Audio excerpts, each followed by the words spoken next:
मुंबई में बड़े पैमाने पर सेलिब्रिटीज़ हैं। आपने नारकोटिक्स कंट्रोल ब्यूरो में आप थे, तो आपने कई सेलिब्रिटीज़ भी अरेस्ट किए थे, टीवी एक्टर, एक्ट्रेस और ये वगैरह।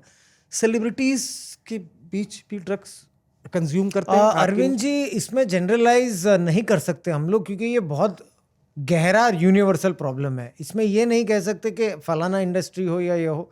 कॉलेजेस में भी अवेलेबल है, कॉरपोरेट में भी कुछ केसेस हैं, जो कोई भी XYZ इंडस्ट्रीज में भी केसेस जनरलाइज है। हम लोग उसे टारगेट नहीं कर सकते एक समुदाय या फिर एक प्रोफेशन को। सेकेंडली, लेकिन हाँ, ये बात ज़रूर है कि जो प्रचलन है, जो high end of the society है, जहाँ पर रेव पार्टीज होती हैं, जहाँ पर high class of the society है, तो यहाँ पर एक बहुत कॉमन फैड देखा गया था, basically consumption of hydroponic wheat, consumption of cocaine.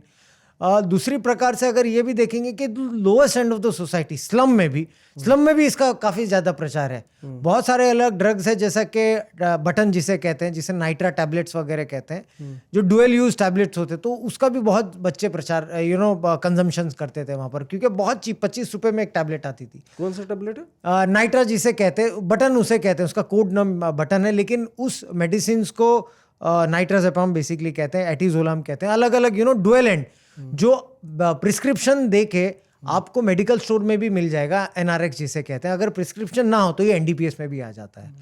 Similarly slums में एक और बहुत बड़ा ज़्यादा इशू बच्चों के खासतर है कि कफ सिरप्स, जो कफ सिरप्स होते हैं, ये भी अगेन NRX होते हैं। इसका भी प्रिस्क्रिप्शन होगा तभी आपको मिलता है, लेकिन अनफॉर्चुनेटली बहुत इजीली अवेलेबल हो जाता है। इधर बीच कफ सिरप पे इसमें बहुत ओपीएम वगैरह होता है, तो इसमें भी बच्चों को बहुत ज़्यादा एडिक्शन हो जाता है ये चीज़। लेकिन आपने कितने सेलिब्रिटीज, एक तो कॉमेडियन थी, उनके घर पर आपने रेड की थी, कॉमेडियन को भी गिरफ्तार किया था, कितने सेलिब्रिटीज पर शिकंजा कसा NCB में रहते हुए? अरविंद भाई, देखिए, काउंट तो ऐसा कर नहीं सकता फिर मैं, भी सर आप बताएं, एंड इट इज़ आपका रूटीन जॉब है ये।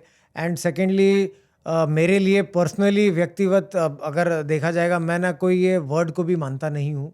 मैं सिर्फ संविधान को मानता हूँ, और जहाँ पर पोस्टिंग मेरी होती है, जहाँ पर कार्यरत होता हूँ, उस लॉस को और बुक को इम्प्लीमेंट करता हूँ, तो मेरे लिए कोई फेस नहीं होता, मेरे लिए सिर्फ क्राइम होता है। लेकिन फिर भी दर्शकों के लिए तो है, सेलिब्रिटीज पकड़े थे आपने कई। जैसा मैंने पहले भी कहा है कि ये सब कोई नंबर रखने वाली बात नहीं होता, आप रूटीन काम करते हैं। लेकिन फिर भी जब लोग क्रिटिसाइज़ करते हैं, बहुत सारे लोग ये भी क्रिटिसाइज़ करते हैं, अरे ये तो सिर्फ सेलिब्रिटीज़ को पकड़ता है and all those kind of things, तो मेरा उनका यही जवाब देना होगा कि छोड़ दिया जाए अगर किसने लॉ ब्रेक किया है।